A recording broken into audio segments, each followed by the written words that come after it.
क्रांती सम्राट, आपल्या हक्काचे व्यासपीठ. ताज्या बातम्या, मनोरंजन आणि व्हायरल बातम्यांसाठी क्रांती सम्राट न्यूज चॅनल आजच सबस्क्राईब करा. ऍक्सिडेंट नंतर हा पेशंट इकडे 33 वर्षाचा मुलगा आहे. तर त्याला इकडे आणलं गेलं. दोन्ही पायांना फ्रॅक्चर होतं. एका पायाला मांडीच्या हाडाला आणि एका पायाला पायाच्या लोअर लिंब खाली, पायाच्या खाली, गुडघ्याच्या खाली फ्रॅक्चर होतं आणि लेफ्ट हँडला दोन्ही हाडं फ्रॅक्चर होतं. त्याचं ब्लड प्रेशर डाऊन होतं त्यावेळेला. आम्ही त्याला इमिजिएटली असेस करून CT वगैरे करून स्टेबिलाइज करून पेशंटला ऑपरेशन थिएटरमध्ये त्याच दिवशी घेता आलं आम्हाला. मिनिमल इन्व्हेजिव्ह पद्धतीने हे ऑपरेशन करून त्याच्यामध्ये चारही जी हाडं आहेत ते आपण स्टेबिलाइज केली त्याच दिवशी. त्यामुळे पेशंटला इमिजिएटली आम्हाला मोबिलाइज करता आलं लवकरात लवकर.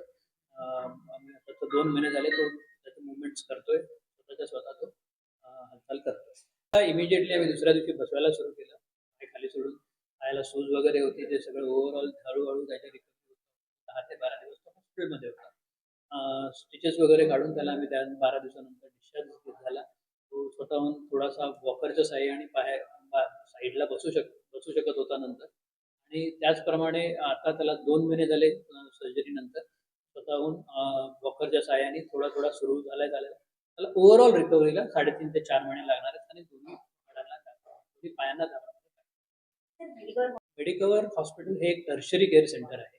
त्यामध्ये ट्रॉमाचा एक स्पेशल युनिट आहे.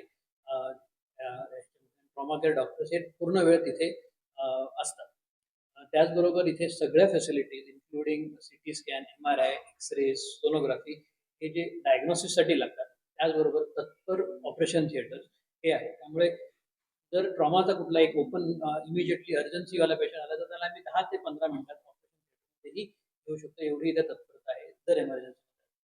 तो इथे हा ट्रॉमा केअर युनिट हे कम्प्लिटली एक वेगळं आहे. हे हायवेवरती सेंटर आहे. डेफिनेटली हे ट्रॉमा हे बऱ्यापैकी हायर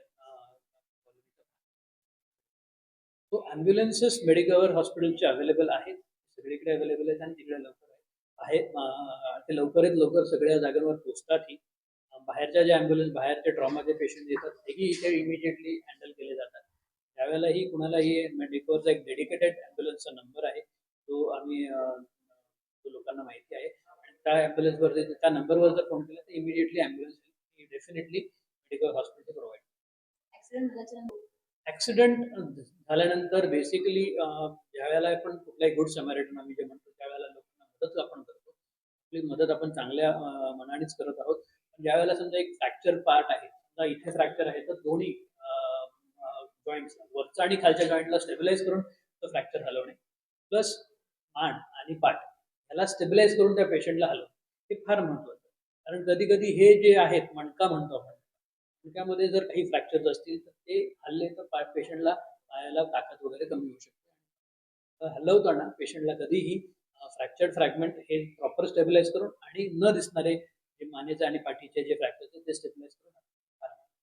अनुभव तो खूप छान होता. ह्या साईड इथे आलो जेव्हा, तर मी तर खूप पेनमध्ये होतो. सो पण डॉक्टरांनी खूप चांगल्या प्रकारे ट्रीटमेंट केली आणि खूप फास्ट केली. मी हे होतो की मला इन्फेक्शन झालं तर, म्हणजे मी घाबरत होतो की अरे मला इन्फेक्शन होईल, हे होईल. पण मला जेव्हा डॉक्टरने सांगितलं नाही तुम्हाला असं काही नाही होणार, आपण ऑपरेट करतोय, विदिन 24 आवर्समध्ये आपण सर्व करून टाकू, त्यानंतर पण तुम्हाला काही होणार. त्यावेळेस मला जरासं दिलासा भेटला की हो मी सही म्हणजेच बऱ्यापैकी म्हणजे चांगल्या हॉस्पिटलमध्ये आलोय. पहिला तर मी बोललो कारण की फायनान्शियल कंडिशन पण एवढी नव्हती, तर मी बोललो चला MGM मध्ये जाऊ. तेव्हा माझी वाईफने जरा विचारपूस केली कोणतं हॉस्पिटल चांगलं आहे, तेव्हा आम्हाला माहिती पडलं की मेडिकवरमध्ये छान ट्रीटमेंट होईल वगैरे. तेव्हा आम्ही इकडे आलो. मला माहित पण नाही की म्हणजे डॉक्टर पटकन आले तिकडे. डॉक्टर आली, मी फर्स्ट टाइम जे आले तेव्हा डॉक्टर आले. त्यांनी जसं मला बघितलं तसंच त्यांनी फटाफट ते जेवढी जखमा वगैरे होती पटकन त्यांनी ट्रीटमेंट करायचं सुरू केलं. तेव्हा ऍक्सिडेंट झाल्यानंतर सामान्य नागरिकांचं कशा पद्धतीने हाल होतात, डॉक्टरांचे काय ट्रीटमेंट असते, काय त्यांच्या मनामध्ये निगेटिव्हिटी असते, त्यांच्या निगेटिव्हिटी काढण्यासाठी तुम्ही काय इतरांना तुम्ही मार्गदर्शन कराल? मी तर हे सांगेन की माझं चांगलं नशीब होतं की मला डॉक्टर इकडे चांगले भेटले. आणि मी हेच बोलेन की जर आसपास जर तुम्हाला जर पॉसिबल असेल तुम्ही मेडिकवर मध्ये या आणि मेडिकवरची ट्रीटमेंट घ्या. कारण की इकडे सर्व लोक खूप हेल्पफुल आहेत. कोणच म्हणजे असं निग्लेक्ट नाही करणार, काय नंतर करतो असं नाही. इमिजिएट ते लोक ट्रीटमेंट करतात. किंवा मला कसं ना इकडे युरिनचं होतं, मला ना म्हणजे मी एक सांगतो, मला युरिन आलेली. सो मी फक्त त्या मामांना बोललो मला ना युरिन, ते मामा पटकन, आणि तेव्हा ना ते त्यांच्याकडे नव्हतं, तर ते मामा पटकन जाऊन ते 2 मिनिटामध्ये माझ्याकडे आले लगेच, की बाबा कर तू पटकन करून टाक. मग त्यांची खूप म्हणजे पटकन हे लोक ट्रीटमेंट करत होते आणि मला जे हवं होतं ते देत होते. आणि टाइमली इकडे फूड ते पण टाइमली येत होतं. डॉक्टर तर ते सर्वच बोलतात की देव आहे, आणि ते आहेच. कारण की आपल्याला ट्रीटमेंट आपण घरी बसून नाही ठीक होऊ शकत, आपल्याला डॉक्टर पाहिजेच, कारण की त्यांनी एवढी स्टडी केलेली असते, प्रोफेशनल असतात त्याच्यामध्ये, त्यांनी एवढे वर्ष त्याच्यामध्ये हे केलेलं असतं, त्यांना माहिती असतं की काय झालं आणि काय नाही. डिस्चार्जच्या वेळेस मला पूर्ण प्रॉपर गाईड केलं की कसं मला डॉक्टरने तर मला सांगितलं नाही तू आता असं कर हे कर, म्हणजे तुला ऍटलिस्ट वॉशरूमला तरी जाशील, तू वॉशरूम तरी करेल तेवढं तरी तू हे कर. बोललो ठीक आहे डॉक्टर. मग घरी गेलो आम्ही तसंच, आणि डाएट प्लॅन वगैरे यांनी दिलेला त्याला मी फॉलो करून मी सांगतो ना, मी आय थिंक 2 मंथ मध्ये माझी रिकव्हरी खूप छान झालेली. आणि 2 मंथ मध्येच मी ना पाय खाली टेकायला लागलेलो असं. आणि आता मला 4th मंथ चालू आहे, म्हणजे आज 8 तारीख आहे, 3 तारखेला 3 महिन्यात संपलेला आणि आता 4था महिना सुरू झाला. आणि मी ना वॉकर घेऊन 4-5 स्टेप जातो आणि मागे पण येतोय. तो व्हिडिओ सुद्धा आहे, डॉक्टर सुजितला आय थिंक व्हिडिओ पण पाठवलेला मी आत्ताच 2 दिवस झाले.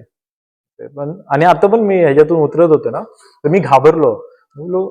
म्हणजे गाडीला पकडलं, घरी वॉकरला पकडण्याचं वेगळं, आणि गाडीला पकडून मी टर्न मारला ना, मी टर्न अजूनपर्यंत नाही दिलेला स्वतःला. तो मी घाबरत होतो की बॅलन्स जर गेला तर, पण नाही, मला प्रॉपर त्याने म्हणजे जे झालेलं आहे ना आतमध्ये रॉड वगैरे ते चांगले सपोर्ट करतात.